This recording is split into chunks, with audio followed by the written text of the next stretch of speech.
Good afternoon, everybody. It's 4.5 years since the British people voted to take back control of their money, their borders, their laws, and their waters, and to leave the European Union. And earlier this year, we fulfilled that promise in that we left on January the 31st with that oven-ready deal.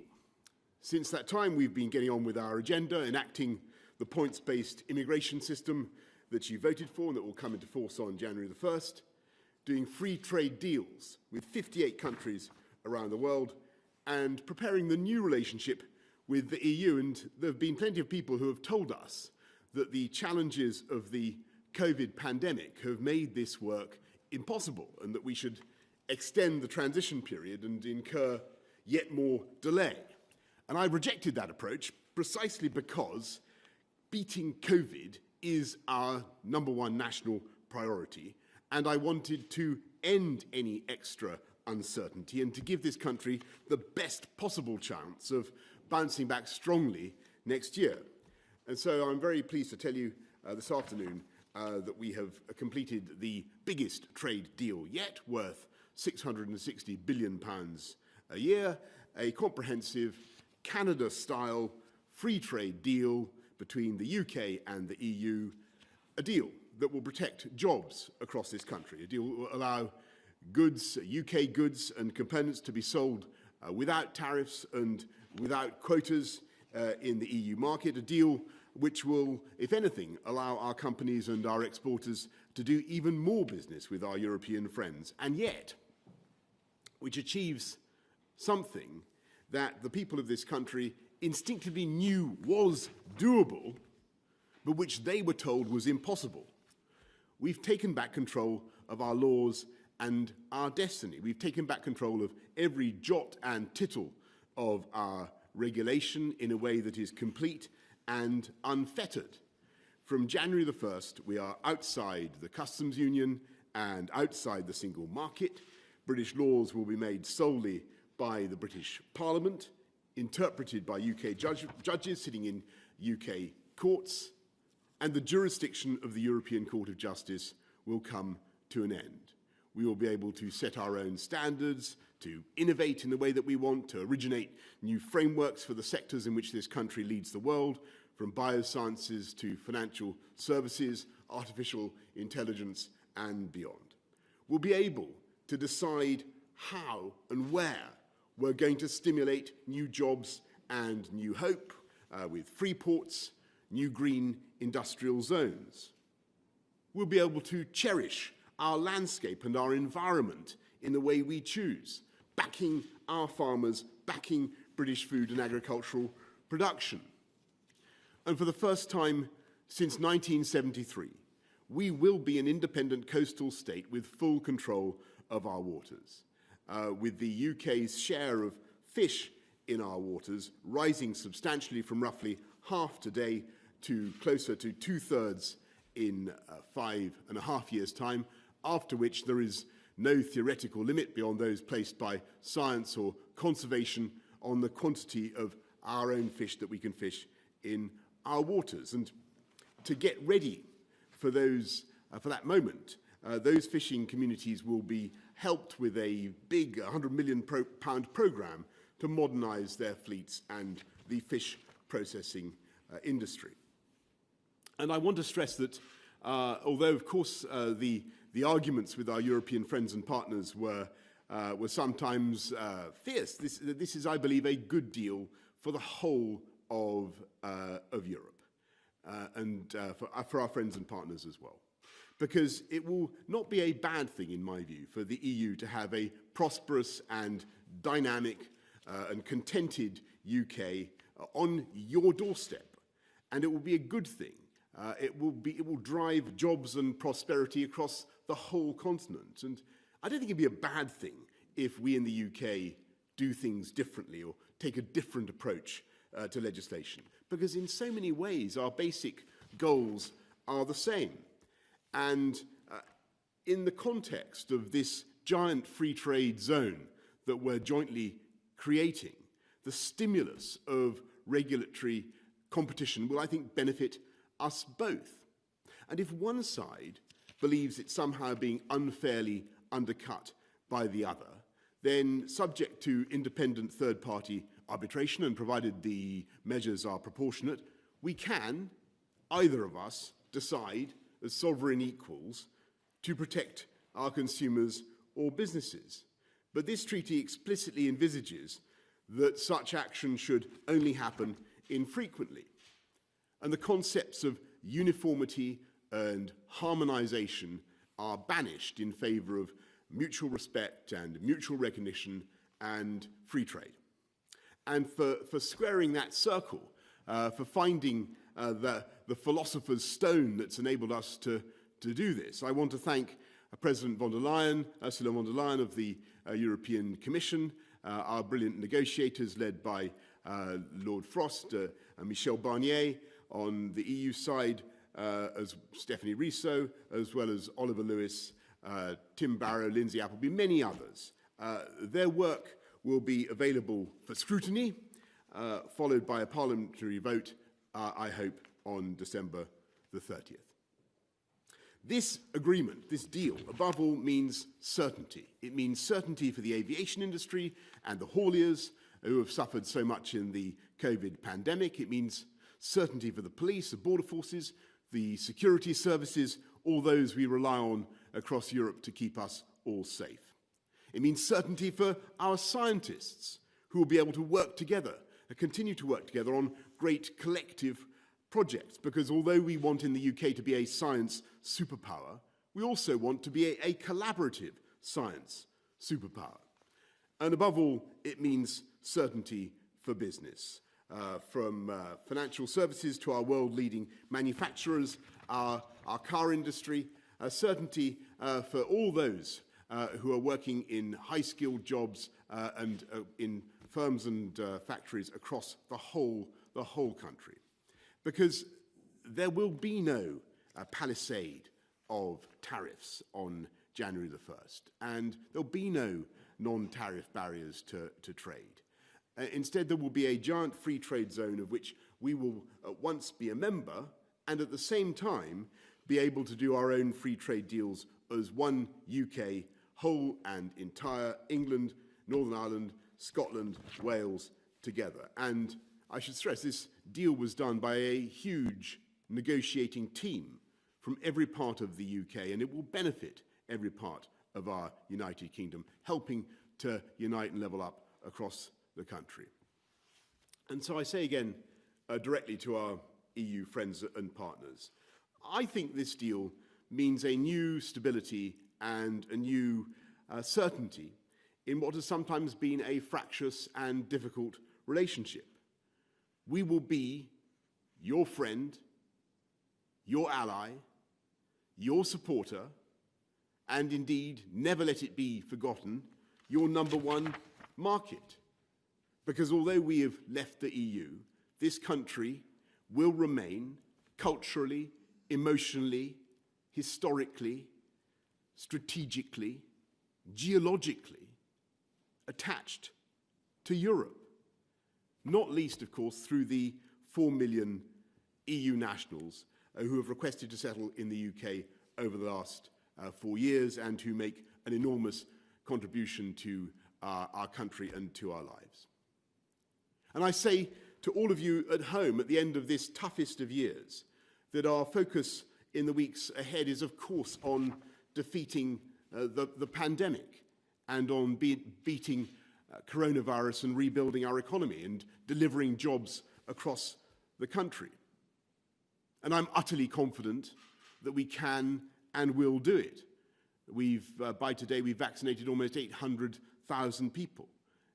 And we've also today resolved a question that has bedeviled our politics for decades. And it is up to us all together as a newly and truly independent nation to realize the immensity of this moment and to make the most of it. Happy Christmas to you all. That's the good news from Brussels. Now for the sprouts. Actually, it's now for the media. Let's go to the media, who I think we've got Laura Koonsberg. Over to you, Laura. Thank you very much, Prime Minister. We're yet to see the text of this deal, which we understand runs to some 2,000 pages. You've presumably had the benefit of poring over every word, or maybe perhaps not every single word. But can you tell the public honestly, where did the UK give the most ground? And where did the EU compromise the most, do you think? Thanks, Laura. Well, actually, it's only about 500 pages, and I think it would, and it's readily intelligible. I think it would be fair to say that we wanted to make sure, for instance, that we got access to, got complete control of our fisheries from the get-go, and that's just to say we had annual negotiations on fisheries within the shortest possible delay. The EU began with, I think, wanting a transition period of 14 years. We wanted 3 years. We've ended up at 5 years. I think that was a reasonable transition period, and I can assure great fish fanatics in this country, we will, as a result of this deal, be able to catch and eat quite prodigious quantities of extra fish. So that's why we're going to have to make these investments in the fishing sector. Thanks very much, Laura. Let's go to Robert Peston of ITV. Sorry, Robert, you need to unmute. You need to unmute, Robert. Yeah. Prime Minister, you said all along you wanted a Canada-style deal, but what you've agreed means that we in the UK have to follow EU rules on subsidies, on tax, on workers' rights, on the environment, or potentially incur the imposition of tariffs. That's right, isn't it? I mean, we've just heard Ursula von der Leyen say that she got her level playing field, which you've explicitly rejected all the way through. You also just said there would be no non-tariff barriers. Again, that's not right. From January the 1st, as a result of leaving the customs union, and Michael Gove has been warning about this week in, week out for months, there is a ton of new bureaucracy on British businesses, lots of new non-tariff barriers. This is not to say the deal is a bad deal, but you're not selling it correctly, are you? You're mis-selling it. No. Well, I respectfully disagree with you, because there is indeed a clause in the deal which is nothing like as damaging as it was, and is, in my view, neutralised, which says that if either country feel that the other one is in some way undercutting them or dumping in some way, then subject to arbitration, and provided the measure is proportionate, and that, I mean, independent arbitration, not arbitration by the European Court of Justice, but subject to an independent panel, they can, if they really choose, put on tariffs to protect their consumers and their businesses. And to give you an example of the kind of thing where that might occur, for instance, in the UK, we want to go further on animal welfare standards. And it might be that we do things, for instance, on how you rear pigs, banning sow crates and so on, that would incur extra costs for our pig farmers. And it might be that bacon coming from elsewhere from the EU was at risk of, therefore, of undercutting us. We might, under those circumstances, consider imposing tariffs. I think it's highly unlikely, but we might consider it. It would have to be subject to arbitration. It would have to be proportionate according to the arbitrator, and under no circumstances would we be in any way constrained, legally or otherwise, by anything that the EU did or chose to do themselves, nor, furthermore, would there be any role for the European Court of Justice. And for people at home who have zoned out while I've been talking about this, let me tell you, this is a very, very long day's march from where we were a few years ago. You will remember, Robert, when we were talking about basically having a common rule book with the EU and having dynamic alignment with EU laws, so that the UK was forced to keep step. And that has gone from this treaty insofar as the EU wanted it, and there is no role for the European Court of Justice, whatever. So I think it's a great treaty. And as for your point about non-tariff barriers, yes, I think it's important to stress. What I'm talking about is barriers on the grounds of, your plugs won't work in our country, therefore they're banned or whatever. That kind of technical barriers to trade, and there's a lot in this treaty to try to reduce all that kind of thing, make sure that doesn't happen. That's a good thing. That's a good thing for businesses and consumers, and in that sense, it's a great free trade deal. But I must stress to people getting ready for January the 1st that there will be change. So people will need get on the gov.uk website. Exporters will need their AORI forms and everything else. People should be aware of the change that is coming. But there's also an opportunity, because for British exporters now, the whole world will be treated the same for export purposes. And I think that would actually galvanise our exporters to think much more positively and dynamically about the opportunities that they have. So I must respectfully disagree with both the points that you made. This is a jumbo Canada-style free trade deal of exactly the kind that I think this country needs. And as I say, I believe it resolves a long-standing and very, very difficult problem. People said you couldn't be part of a free trade zone with the EU without being obliged to follow EU laws. If you remember, people, I think there was I think we were told we couldn't have our cake and eat it, and that kind of thing. I'm not going to claim that this is a cakeist treaty, Robert, but it's because that.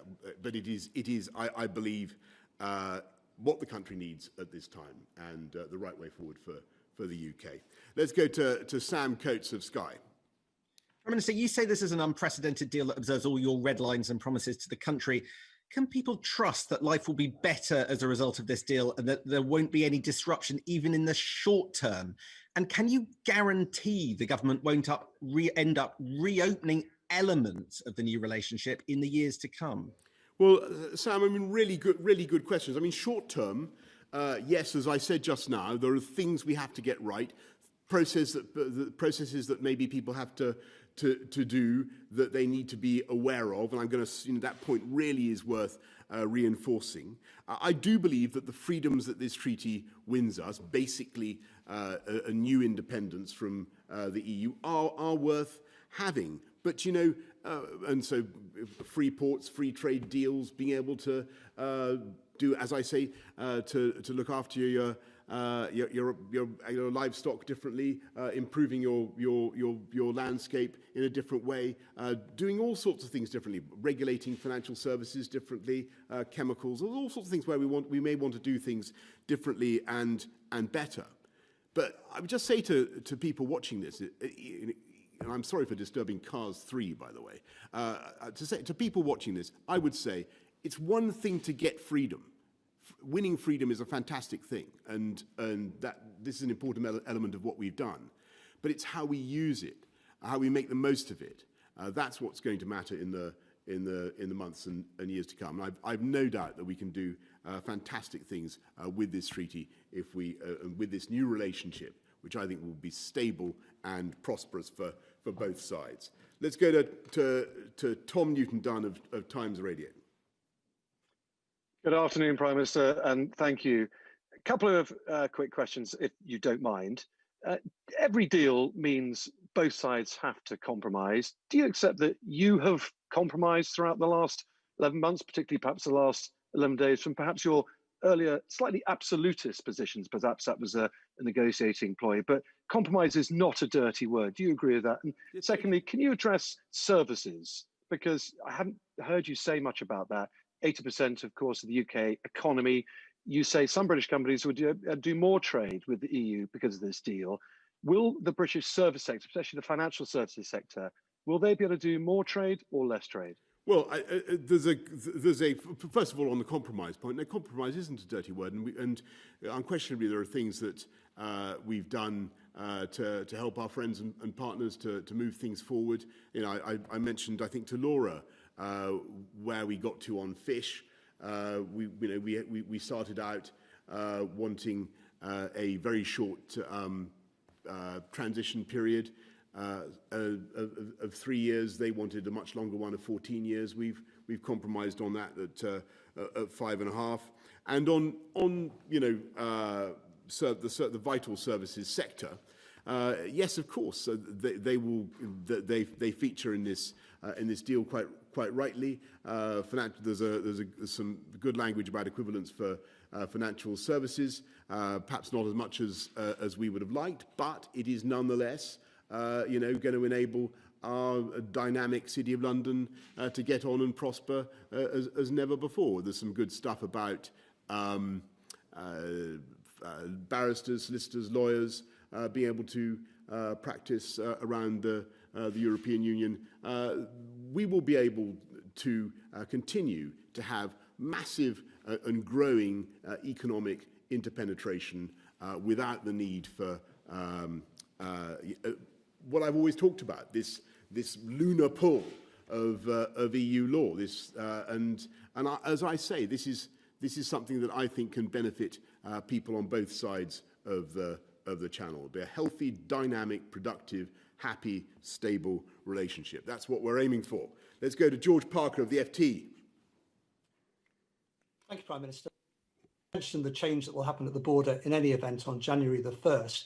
I just wondered if there was anything in this deal where the two sides have agreed to introduce some sort of flexibility at the border to make sure we don't have chaos in Dover and Calais on January the 1st.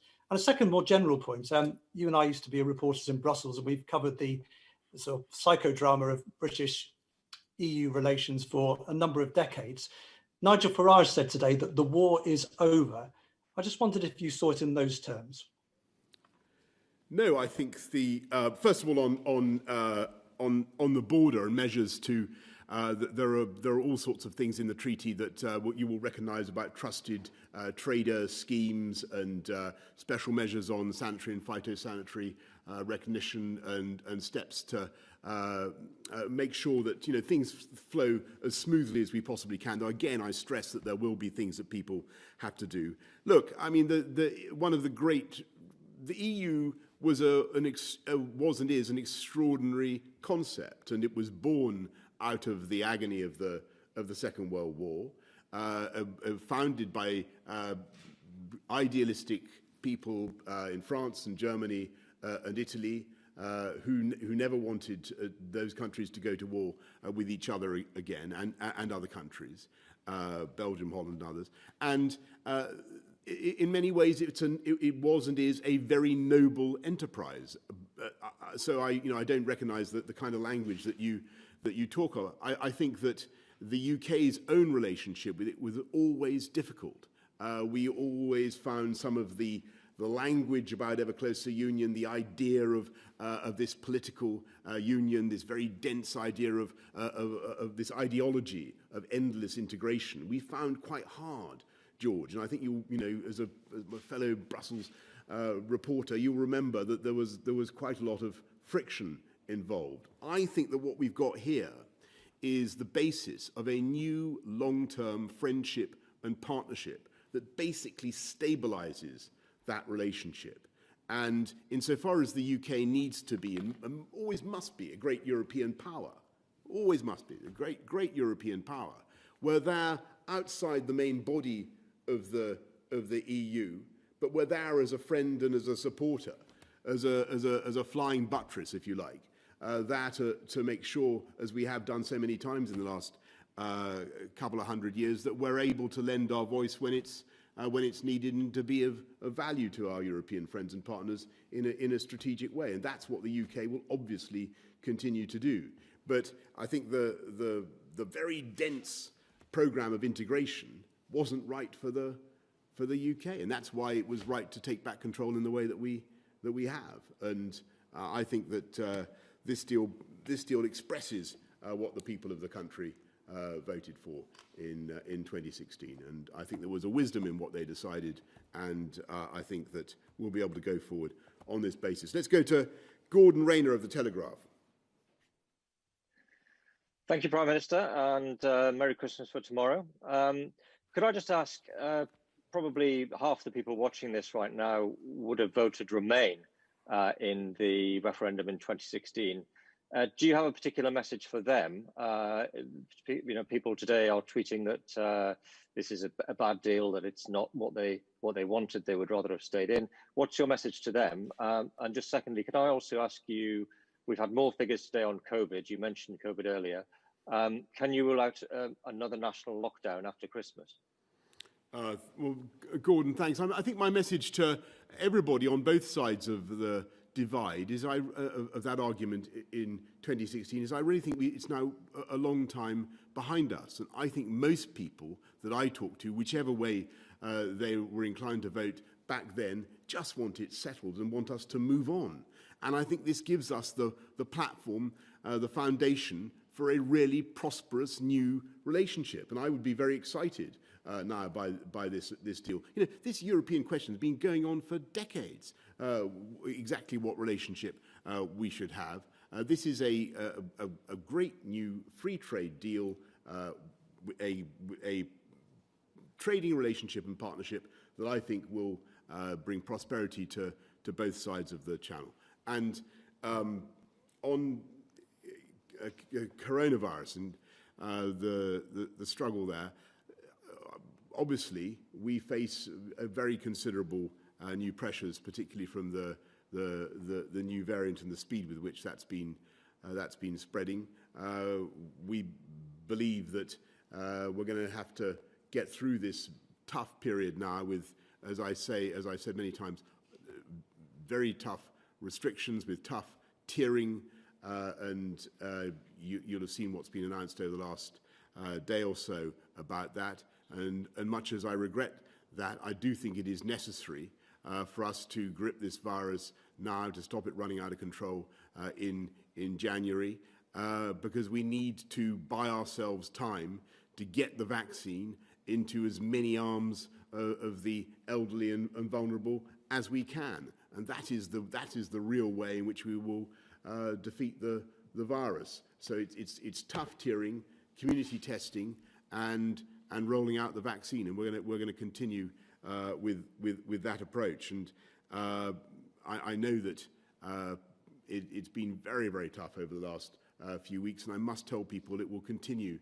to be difficult, not least basically because of the speed with which the new variant is spreading.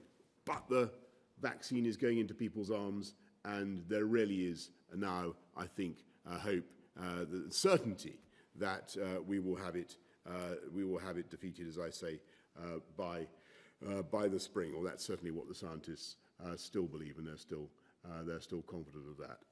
So thanks very much, Gordon. Let's go to Harry Cole of The Sun. Thank you, Prime Minister. Can you give us some more details about the new security arrangements with the EU? Are we going to be as safe next week under your new security partnership as we are today, given that Brussels are saying that they're going to lock us out of live EU databases? And given you've locked us all up, how will you recommend we celebrate leaving the EU next week? Well, Harry, look, I leave your manner of celebration entirely to you and to individual taste. I wouldn't want. I mean, I think the government done quite enough bossing people around, recommending this or that over the last 10 months or so. But on security and police cooperation, I'm absolutely confident this is a deal that protects our police cooperation, protects our ability to catch criminals and to share intelligence across the European continent in the way that we have done for many years. So I don't think people should have fears on that score, or indeed on any score. Let's go to Heather Stewart of The Guardian.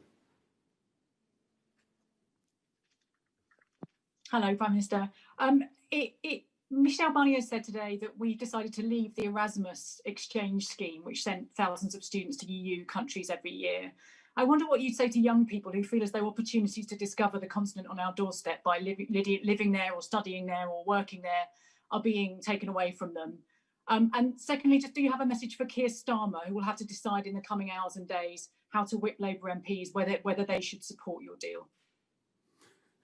Right, Heather. Well, look, on Erasmus, it was a tough decision.